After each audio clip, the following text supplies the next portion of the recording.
come for the Saturday night. So she came, and we got talking, and Wait a minute. That's not exactly exactly how it happened. Was I hadn't eaten or slept or anything, and I said to him, "Would you like to go out for something to eat?" And he said, "Yes." And we started to drive to the restaurant, which I had mapped out beforehand, but the car went to the left instead, and it ended up on a dark dirt road where I stopped the car and I looked him in the eye and I said, "Colonel," still Colonel, "I think I'm falling in love with you." And he looked at me and he said, "Well, I love you." That's how it really happened. I didn't just start talking. well, the following day, the Sunday, they were doing meetings, and I had to fly back on that Sunday night. So I said to the bandmaster, "Look, it's a bit foggy, it's been snowing, and I mustn't miss the plane. I think I'll have to go after the morning meeting. And Kathy's going to take me back to the airport." Which I didn't know. I had to drive another 3 hours to get back and pick them up again. That's So- 9 hours so far. So when we got back to the airport, Kathy said, "What time's the flight?" Oh, I said, "Not till 10 o'clock tonight." During which time she agreed to marry me, and that's that story. Did you ask me or did I ask you? I can't remember. We must think about it and see if we can fix it up. That's not all in the book, much of it's in there. And thank you very much. Any more pictures to come? Oh, Richard. Richard's going to play something. Yes, he is. Really? Yes, please, Richard. Richard came over to the a few weeks ago over to Toronto, to New York, for the profile night, the same night that I met Kathy again, and he played some big pieces, which was the best profile night I've ever been to. It was wonderful, great crowd, and he got a big songs brigade there when he was there, 200 or 300 singers. And all the pieces that he played, and then one bit, the soloist didn't turn up, so he played a piece just off the cuff. And that piece brought the house down. It really did. Could we hear it now?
me with people like this working with me. How could you go wrong? So anything I ever asked him to do, he did in the same way he's just done. Always, never quit it, or it can't be done. There was never things like that. Whatever it was there. And I've seen it been served by these people. We came over for something, and the lifeguards asked me if I'd write a march for them. And I said, well, I'm just off to London for something or other. RSA's 85th birthday. But I said, what I will do is transfer one of my marches for military band. And so I did a march called Westward Ho. That's got a few tunes in about, can't think just what they were. Are you washed? With some army tunes come into it, of course. Are You Washed in the Blood of the Lamb and 2 or 3 others. Anyway, we went to the Windsor and we went to the barracks, to their band practice, and met the band. And they did my march, they rehearsed it. And then the bandmaster said, well, in a few minutes we're going to down to the castle for changing the guard. Would you like to come with us? And Kathy immediately said, yes, we'll be there. So he said, keep close to the band. So we marched down with the band to the palace, to the Windsor Castle. And the band then formed up at the far end there, and lots of people around, and they played this march. And there they were in front of Windsor Castle playing Are You Washed in the Blood of the Lamb? You know, I thought this is something else. And they got a special place for Kathy and me to go and stand, and then they marched out. And on the way back in the bus, the director of music went around thanking all the bands for being there. I thought, what a change. They never thanked us when I was there. We'll be there or else. And that was it. So that's my life, and thank you very much for coming to listen to it.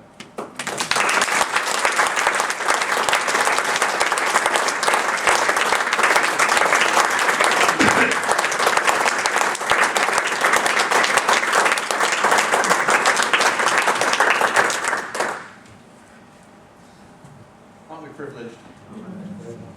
What a morning it's been, and if you've enjoyed it half as much as I have, then it will have been truly worthwhile.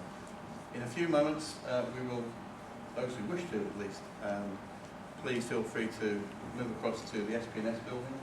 Shopping on the first floor, there are refreshments up on the second floor. If you spend money, that's effectively your way of paying for refreshments, so that would be great. I think it would be right just now if we have a prayer together. So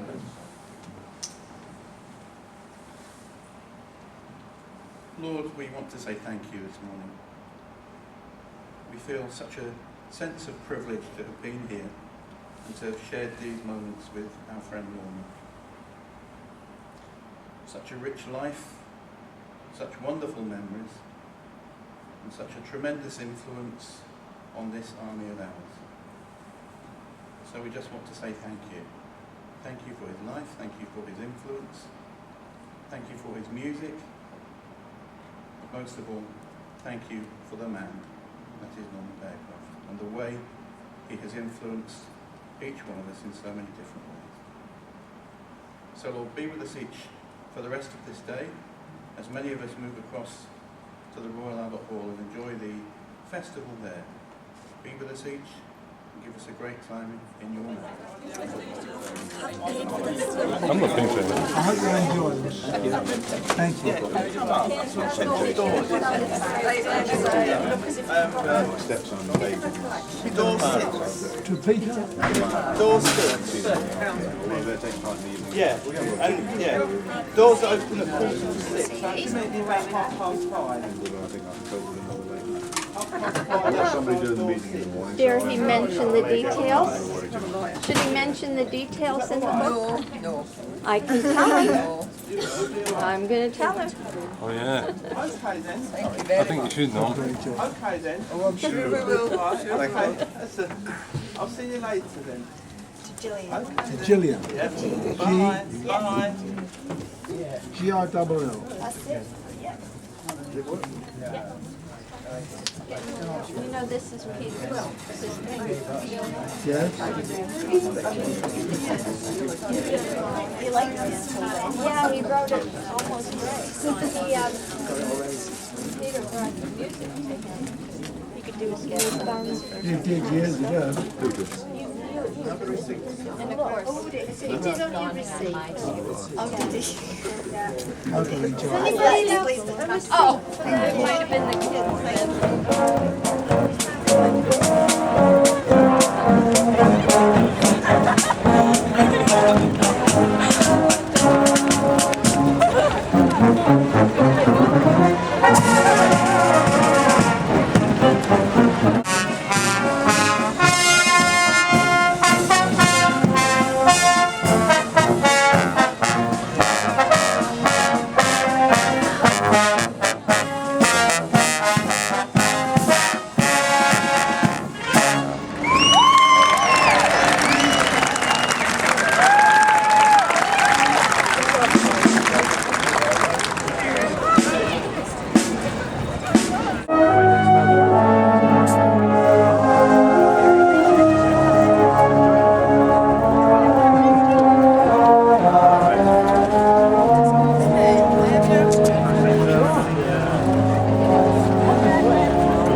Yes.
Got a picture of this conductor.